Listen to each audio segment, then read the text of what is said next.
3 janvier 1989, à 9 h du matin, la psychiatre Dorothy Lewis se présente à l'entrée du pénitencier de Rayford, en Floride. Elle vient procéder à l'évaluation psychologique d'un condamné à mort. C'est la loi en Floride. Elle doit dire si Ted Bundy est apte à être exécuté. En venant, elle a croisé une sorte de kermesse aux abords du pénitencier. Des centaines de personnes venues des 4 coins du pays pour être là quand Bundy va mourir. Certains ont des t-shirts « Burn Bundy »,« Brûle Bundy » et d'autres des banderoles. Mardi, il y a friture. Il y a aussi des journalistes, des stands de bière et même des feux d'artifice pour fêter ça. Après 2 heures d'entretien, le verdict du docteur Lewis tombe. Bundy est apte à être exécuté. Il ne semble avoir aucune conscience de l'énormité des crimes qu'il a commis.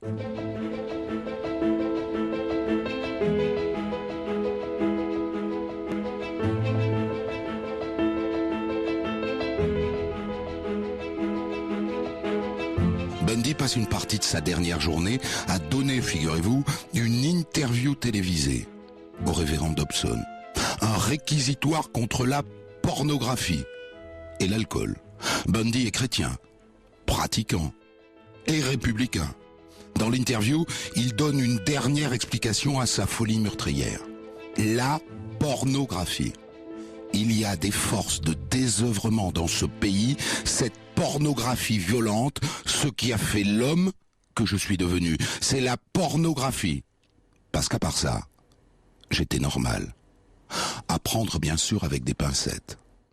Plus tard en tout cas, le révérend Dobson vendra cette vidéo par correspondance, 35 € la vidéo.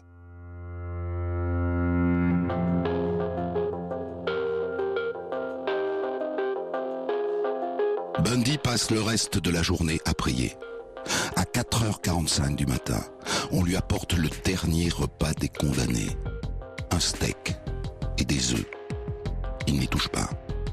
À 6 h, on lui rase le crâne et le mollet droit. C'est pour poser les électrodes. Puis on l'assoit, de force, dans un grand fauteuil, au centre de la chambre d'exécution. On l'attache au fauteuil. On fixe sur son crâne un casque relié au boîtier électrique. On lui couvre les yeux avec une épaisse bande de cuir pour que les yeux ne sortent pas des orbites.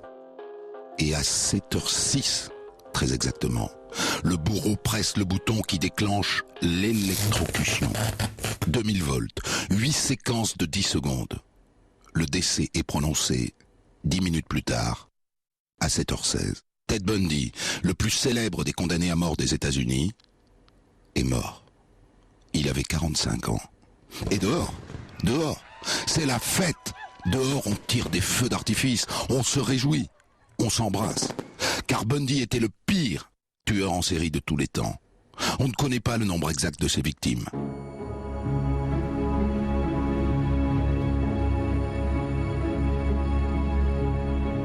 Lui a longtemps refusé de répondre à la question. Il a fini par confesser 30 meurtres commis entre 74 et 78. Mais la plupart des connaisseurs du dossier lui attribuent 50 meurtres. Plus des viols, quasi systématiques, commis avant la mort et après la mort. Parfois longtemps après la mort. Je vous dis ça parce que je ne rentrerai pas dans les détails. Plus les décapitations. Il a coupé la tête d'une douzaine de ses victimes et il les a ramenées chez lui, les têtes, au congélateur ou pas.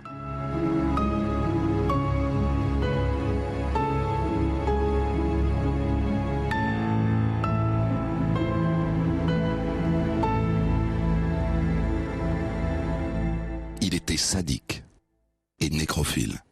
Mais à part ça, il donnait du change. Physiquement notamment. Il ne collait pas du tout à l'idée qu'on se fait d'un monstre de cette espèce. Il était beau gosse, Bundy, avec un faux air de Cary Grant, un grand brun aux yeux bleus, et intelligent avec ça, brillant même, et attentif aux autres, et militant du Parti républicain.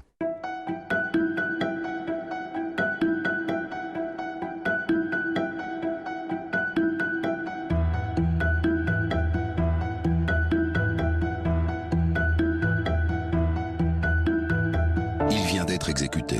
Et il va bien falloir que je vous raconte ce qu'il a fait. Et j'espère que vous serez en état de l'entendre parce que c'est rude. C'est très rude. C'est très, très rude. Le road movie sanglant de Ted Bundy commence sur la côte ouest des États-Unis, à Seattle, dans les années 70. Seattle, c'est la ville où il a grandi. Et il faut que je vous raconte tout de suite la scène fondatrice de ce tueur en série, quand il était gamin, à Seattle.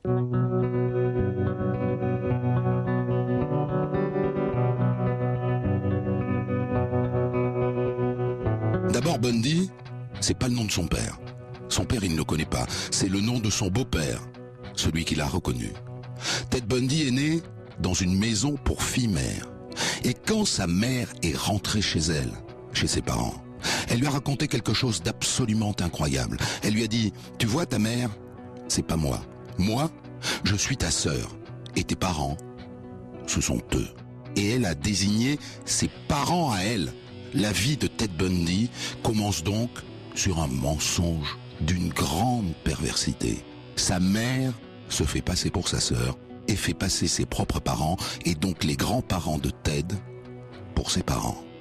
Et il grandit comme ça, dans cette confusion qui plongerait n'importe quel gamin dans le potage.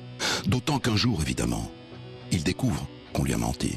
Il découvre que sa sœur, en vérité, c'est sa mère, et que ceux qu'il considérait comme ses parents sont ses grands-parents. Et que peut-être la vraie vérité, c'est que son grand-père et son père, qu'il serait le fruit d'un inceste.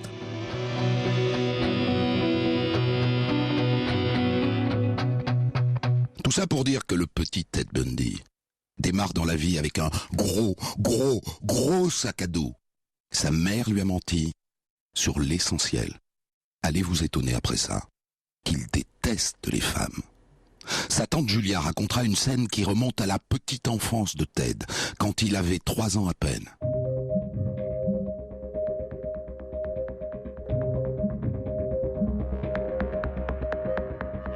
Un jour, elle fait une sieste et s'endort.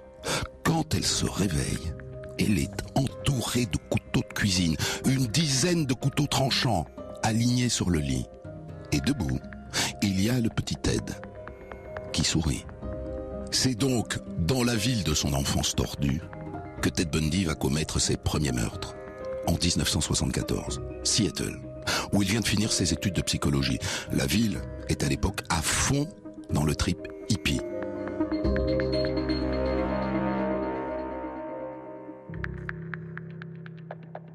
Début 74, Ted vit un gros chagrin d'amour. Linda, son premier grand amour, vient de le quitter. Dans ce cas-là, certains se mettent à écrire des chansons ou des poèmes. Lui se met à tuer des filles qui ressemblent à Linda. En 6 mois, de janvier à l'été 74, 8 étudiantes disparaissent sur les campus de l'État de Washington et de l'État voisin de l'Oregon. Elles sont toutes jolies. Elles ont toutes les cheveux longs. Elles portent toutes une raie au milieu, comme son ex.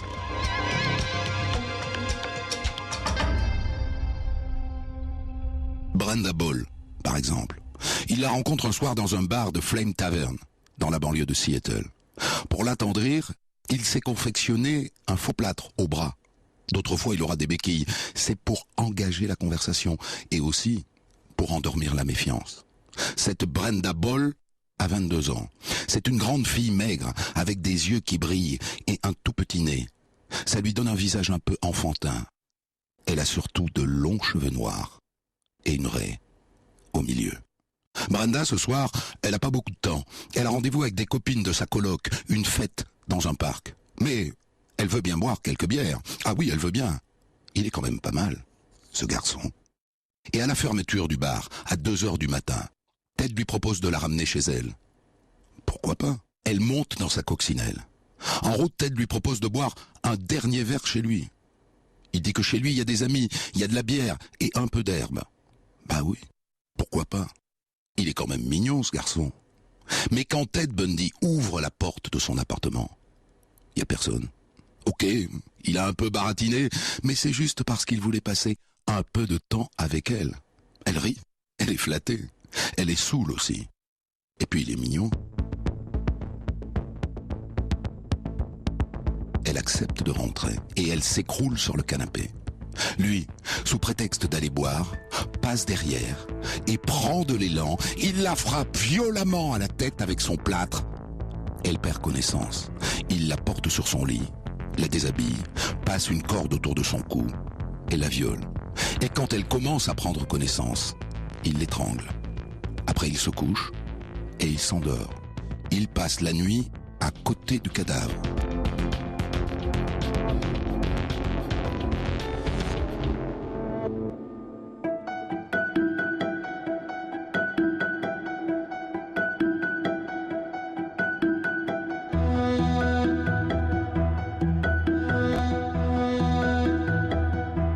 Et le lendemain soir, il va jeter le cadavre dans son cimetière personnel, dans la montagne, à 300 mètres de la route, près d'un pylône électrique, dans les broussailles. Il y a une fosse. Il y jette le cadavre de Brenda, avec les autres. Mais juste avant, il lui scie la tête, il la décapite. Sa tête ira enrichir sa collection, car Ted Bundy est un collectionneur. Il conserve les têtes de ses victimes dans son congélateur et les décongèle de temps en temps pour faire ses cochonneries. En juillet 1974, il fait très chaud dans la région de Seattle, plus de 30 degrés. Alors, quoi de mieux qu'une baignade dans un lac pour se rafraîchir? Et Ted Bundy se dit forcément qu'il y aura beaucoup de filles au bord du lac. Il va pouvoir faire son marché.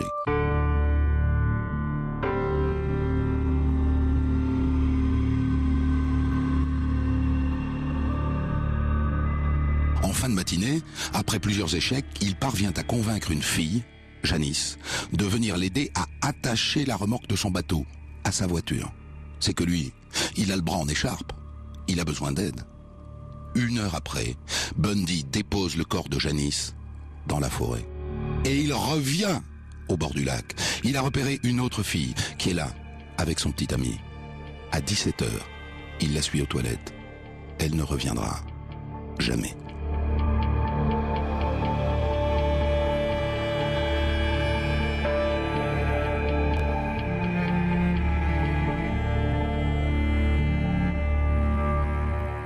Disparition, dans la même après-midi, au même endroit. Évidemment, la police est sur le coup. Elle a pu réaliser un portrait robot, un grand jeune homme, brun, qui s'appellerait Ted et qui aurait une coccinelle. C'est pas mal. Le portrait est diffusé et dans la foulée, la police reçoit des centaines d'appels, dont un appel d'une amie de Ted Bundy, qui le dénonce. C'est lui. Il ressemble au portrait robot. Mais il n'y aura pas de suite.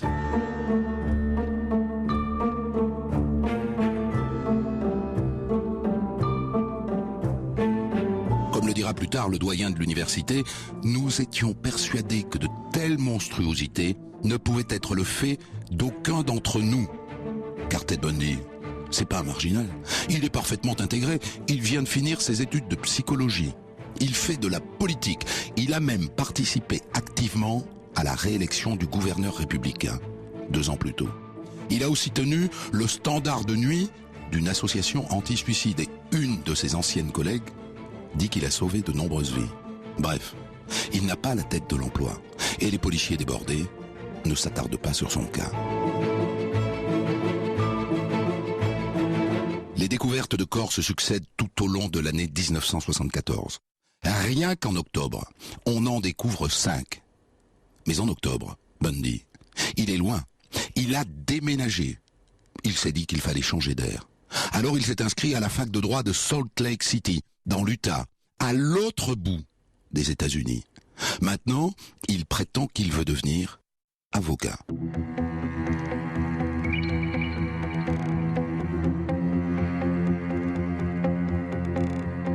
Seulement voilà, Salt Lake City, la capitale de l'Utah. Ou c'est pas Seattle, il n'y a pas de hippie. Salt Lake City, c'est la capitale mondiale des Mormons, une église plutôt rigoriste. Il s'ennuie à Salt Lake City, il s'ennuie à la fac de droit. Il lui faut des sensations fortes. Oh ça oui, il a besoin de sensations fortes.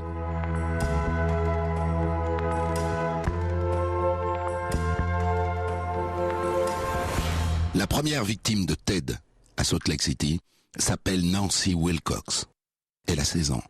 Il l'entraîne de force dans sa voiture et il inaugure un nouveau cimetière au fond d'un canyon. Entre 75 et 77, il fait au minimum 12 victimes dans l'Utah et les États voisins. Mais il devient trop confiant et il va faire une grosse erreur.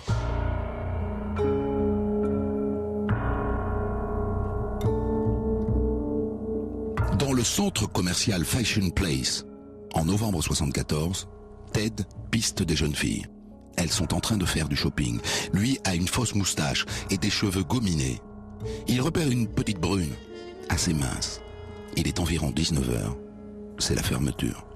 La fille se dirige vers la sortie.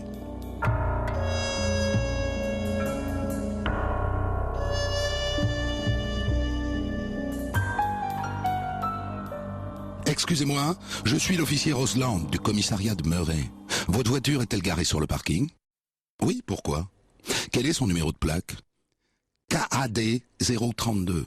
Un client a vu un rôdeur en train de forcer votre portière. Suivez-moi. On va voir s'il a volé quelque chose. Elle le suit. Elle s'appelle Carole. Carole d'Arronche. En arrivant à la voiture, rien ne manque. Mais Bundy lui demande de venir avec lui jusqu'au commissariat, dans sa vieille coccinelle jaune, couverte de rouille. La fille est un peu méfiante. Et elle l'est encore plus, quand soudain, il coupe le moteur. Carole prend peur et veut s'enfuir. Bundy l'attrape par le bras. Elle se débat, elle crie, elle griffe et elle parvient à sortir de la coccinelle. Bundy, un pied de biche à la main, lui court après. Une voiture arrive dans le sens inverse. Carole réussit à monter dedans. C'est pas bon ça. C'est pas bon du tout. Il s'en fiche. Le soir même, il va dans un lycée où on joue une pièce de théâtre et il kidnappe une élève, Debbie Kent, 17 ans. Il la viole et la tue. Mais quelques mois plus tard, Bundy va payer le prix de son imprudence.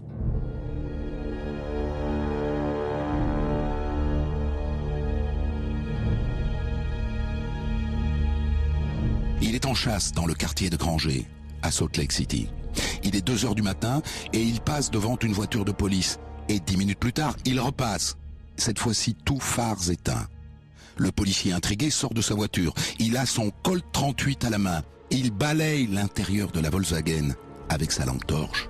Et à l'arrière, il voit un sac de sport d'où dépasse un pied de biche.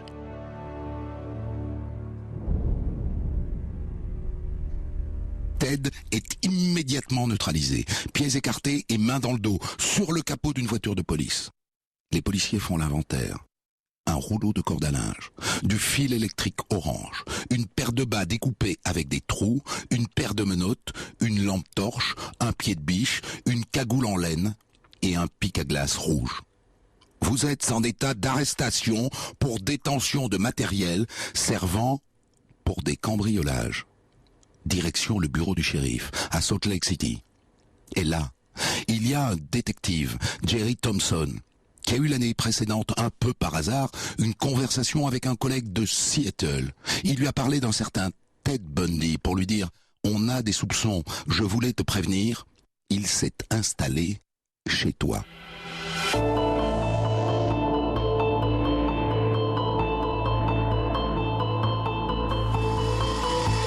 Le même détective Thompson s'est personnellement occupé de l'affaire Carole d'Arronche, la gamine qui a réussi à s'échapper. Il l'a fait venir. Il lui présente Bundy au milieu de 7 policiers en civil. Carole le désigne tout de suite. « C'est lui, c'est lui !» J'en suis sûr, il était temps. Il est neutralisé. Ted Bundy est inculpé de tentative de meurtre et de kidnapping. Et figurez-vous qu'il va recevoir le soutien d'un comité de défense. Si, l'un des plus grands tueurs de l'histoire des États-Unis, parce qu'il milite au Parti républicain, parce qu'il a participé à des campagnes électorales, reçoit le soutien de ses amis politiques. La politique rend fou et aveugle. Et c'est pas nouveau. Et c'est pas une exclusivité française.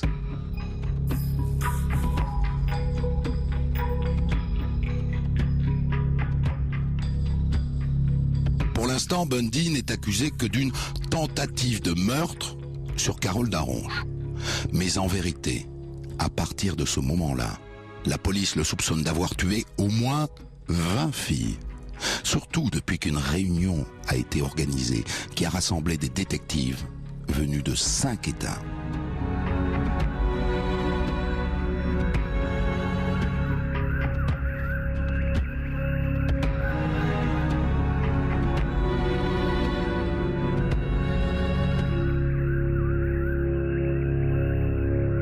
En février, Bundy comparaît pour l'enlèvement de Carole Darronche. L'effronté plaide non coupable.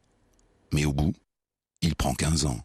Il est au frais pour un bout de temps, le temps de monter un dossier complet qui révélera son vrai visage, celui d'un tueur en série, unique dans l'histoire criminelle. En attendant, on le réclame dans le Colorado et on le soupçonne d'avoir tué Karine Campbell.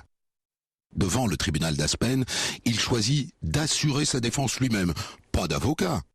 Du coup, pour préparer sa défense, il a accès à la bibliothèque du palais de justice. Un jour, une fenêtre est ouverte, il saute par la fenêtre et atterrit 2 étages plus bas, libre. Il court alors jusqu'à la rivière et grimpe vers les montagnes. En 1 heure, il parcourt les 6 kilomètres qui séparent le palais de justice du sommet du mont Aspen. Évidemment, il entend au loin les aboiements des chiens qu'on a lancés sur sa trace. Mais il a de l'avance. Il trouve une cabane, il y passe la nuit. Sa cavale dure 5 jours. Et à la fin, il se fait pincer à un barrage. Retour en prison.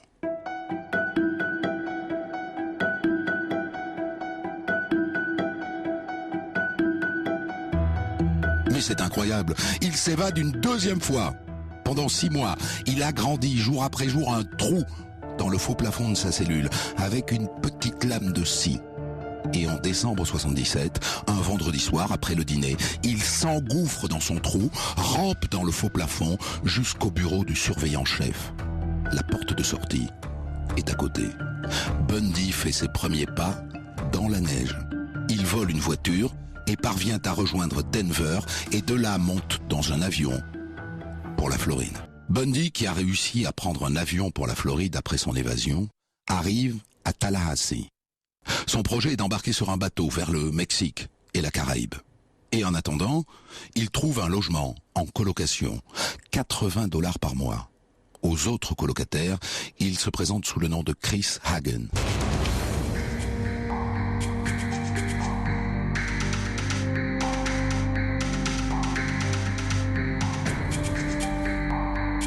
Au début, il glande toute la journée dans sa chambre et il fume des pétards.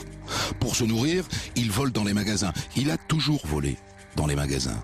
Mais il s'ennuie. Et quand Ted Bundy s'ennuie, ça sent pas bon. Il va replonger. Oh oui, il va replonger. Et commettre son crime le plus barbare.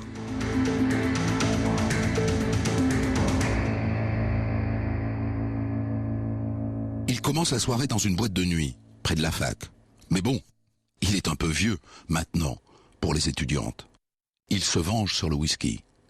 La boîte de nuit ferme à 2 heures du matin et Bundy n'a toujours pas ferré de proie. Quand il sort dans la rue, il voit une blonde qui se dirige vers une grande maison de style colonial, une sorority. C'est une maison qui abrite une fraternité étudiante chrétienne. Il n'y a que des filles bien peignées sans doute, avec des raies sur le milieu. Ça l'excite.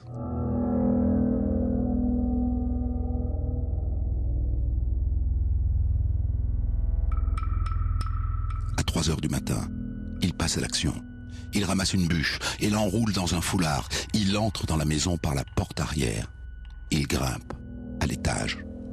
Un couloir, des portes avec des numéros de chambre. Il ouvre tout doucement la porte numéro 4. Elle est blonde. Elle dort. Sur la table de nuit, un petit crucifix est posé sur une Bible. Sur le mur, un poster. La foi est l'essence même des choses. Bundy s'approche du lit. Et d'un coup, la frappe au visage avec la bûche. 1 fois, 2 fois, 3 fois, il s'acharne. Elle s'appelait Lisa Levy. Elle avait 20 ans. Il l'étrangle avec un collant. puis il la mord à la fesse gauche et aussi au sein, jusqu'au sang, jusqu'à arracher des morceaux de chair. Et finalement, il la viole avec un flacon de lac pour cheveux. Il est en transe, il atteint le dernier degré de l'excitation. Alors il sort dans le couloir et ouvre la porte numéro 9, celle de Margaret Bowman, 21 ans. Il la fracasse. Il va ensuite dans la chambre numéro 8. 2 filles la partagent. Elles bondissent de leur lit en hurlant et il les bat toutes les deux. Les murs et les plafonds sont couverts de sang, de morceaux d'os et de dents. Les cris ont réveillé la maison. Il s'enfuit par la porte principale et il entend au loin les sirènes de police.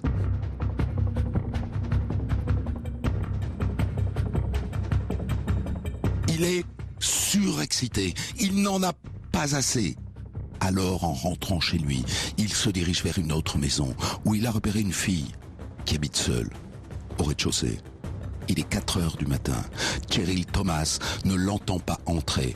Elle n'entend pas son pas quand il s'approche du lit. Il s'est couvert la tête d'un bas. Il vise sa tête. 5 coups. Elle s'effondre sonnée, mais vivante. Et cette fois-là, il ne va pas la violer. Éjaculation précoce, trop d'excitation. Il jouit sur le matelas. Il entend du bruit, il s'enfuit par la fenêtre. Le lendemain, au réveil, il reprend une vie normale.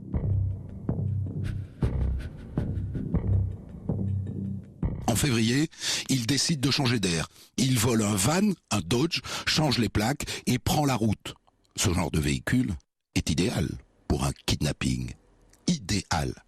Alors à Jacksonville, il kidnappe et assassine une collégienne de 12 ans. Ce sera sa dernière victime. Car il va finir par se faire pincer, un peu par hasard, à Pensacola, une ravissante station balnéaire de Floride. À 1h du matin, il est en chasse. Quand soudain, derrière lui, une patrouille de police, gyrophare. Bundy se range sur le côté. « Sortez de la voiture, allongez-vous face contre terre. » Ted, qui n'a plus rien à perdre, bondit hors de la voiture et tente de s'emparer du revolver du policier. Et il s'enfuit en courant. Le policier le rattrape et finalement prend le dessus et parvient à lui passer les menottes. Ces policiers du bureau du shérif de Pensacola n'ont évidemment aucune idée de qui ils viennent d'arrêter. Pour eux, c'est un automobiliste récalcitrant. Point.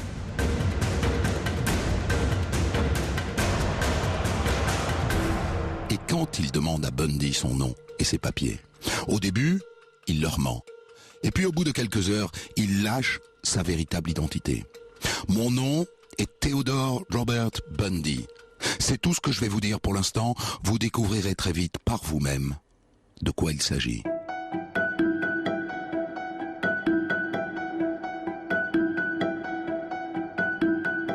Le temps de passer son pédigré au fichier. Et les policiers savent. Ils savent qu'ils viennent de mettre la main sur l'un des pires criminels de l'histoire des États-Unis. Ils savent que l'homme qu'ils viennent d'arrêter était recherché par toutes les polices du pays. Maintenant, on va pouvoir le juger.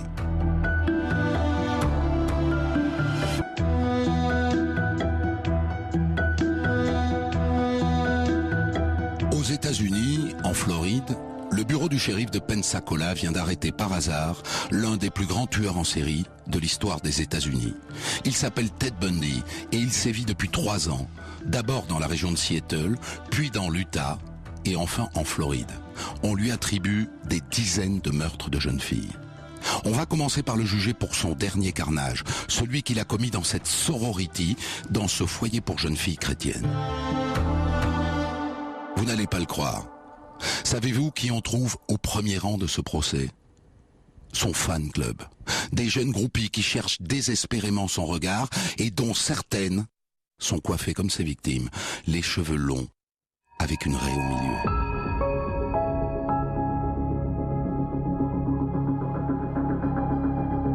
Au début du procès, procès, les survivantes défilent à la barre. Karen Chandler, la dernière des filles matraquées par Bundy dans la chambre 8, n'a aucun souvenir de son assaillant. Sa mâchoire est disloquée, elle a été ressoudée avec une plaque en métal. Elle a du mal à parler. Cheryl Thomas, celle du studio au rez-de-chaussée, elle aussi a survécu. Mais à quel prix ? Elle boite et elle est devenue sourde d'une oreille. Son crâne a subi 5 fractures distinctes. Son épaule gauche est fracassée. Sa carrière de danseuse classique est finie. Les jours suivants sont consacrés au rapport des légistes. On projette les photos des corps et les journalistes vont vomir dans les toilettes. Et lui, imbu de sa personne comme jamais, excité par les caméras de télévision qui filment le procès, Bundy défie ses juges avec arrogance. Il se base sur tous les points de droit. Il ne cède rien. Il n'y aura pas d'aveu. Il ne reconnaîtra rien.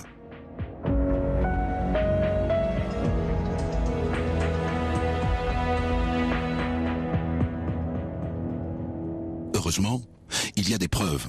On a chargé un orthodontiste de comparer les traces de morsures relevées sur le cadavre de Lisa Levy avec l'empreinte dentaire de Bundy. Il est absolument affirmatif. Les marques de dents sont celles de Ted. Il explique que pour arriver à cette conclusion, il a testé les empreintes dentaires de Ted sur des cadavres. J'ai pris l'empreinte, je suis allé à la morgue et j'ai appuyé l'empreinte contre les fesses de plusieurs individus et j'ai photographié les résultats. Effectivement, ça concorde. Vous avez dit des cadavres, vous le confirmez.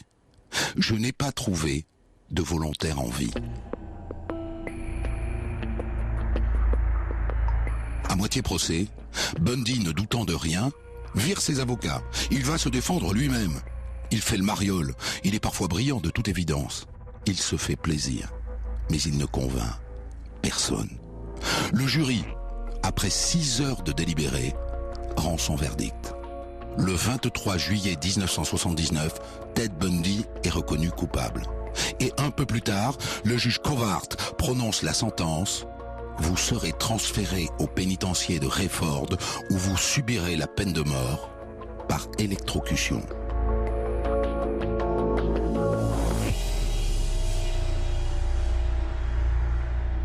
Bundy est donc conduit dans le couloir de la mort. Et il n'est pas résigné, il multiplie les recours, il se bat comme un diable. Et en attendant, il reçoit beaucoup de visites, parce que du pays tout entier, des détectives débarquent pour tenter de recueillir des aveux sur d'autres meurtres. Pourquoi elle? Que s'est-il passé exactement? Où est le corps? Lui lâche de temps en temps une information et une autre 3 semaines plus tard, et après il se rétracte. Il dit qu'il a oublié. Il s'amuse. Il les tient dans ses mains.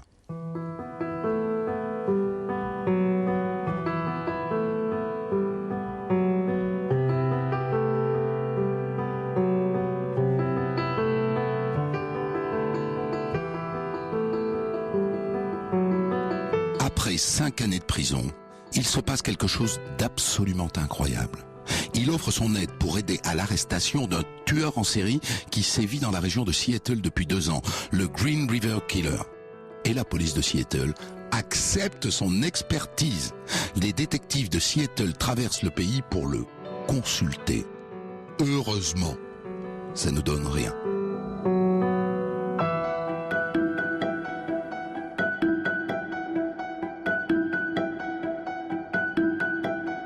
L'un des inspecteurs dira seulement qu'il a senti dans la voix de Bundy comme de la jalousie vis-à-vis de ce confrère du crime.